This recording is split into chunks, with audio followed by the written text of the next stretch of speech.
અત્યારે અમે ગામડાઓમાં જઈએ ને મારી માવડી, ત્યારે ગામડાની અંદર અમને 50 પટેલો પણ નથી મળતા દેત્રોજ તાલુકાની અંદર. કોઈ કાર્યક્રમમાં જઈએ એટલે 50 વડીલો પણ ન મળે. એટલે ગામડાની અંદર આપણી સંખ્યાઓ ઓછી થતી જાય છે.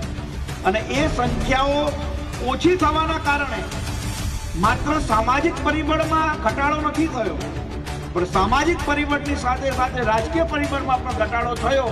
અને એનું ઉદાહરણ એટલું છે કે આજે દેત્રોજ તાલુકાની અંદર 72 સમાજના આપણા 18 થી 20 થી 25 ગામ હોવા છતાં માત્ર એક સરપંચ છે. પાટીદાર સમાજના સરપંચથી માંડીને દરેક રાજકીય સ્થિતિમાં પ્રતિનિધિત્વની ખોટ ઊભી રહી જઈ રહી છે તેવું હાર્દિક પટેલના નિવેદનને હું સમર્થન કરું છું. હાર્દિક પટેલે આજે જે કંઈ વાત કરી છે, જે લડાઈ અમે લડી રહ્યા છીએ તેમને એને યોગ્ય ઠરવી છે.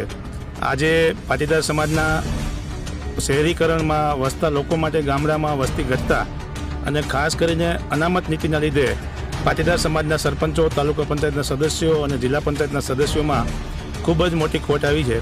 ત્યારે અમે જે લડાઈ લડી રહ્યા છીએ તેમાં આ નિવેદનને હું આવકારું છું. અમારી તમામ માહિતીથી અપડેટ રહેવા માટે જોડાયેલા રહો S9 ન્યૂઝ સાથે.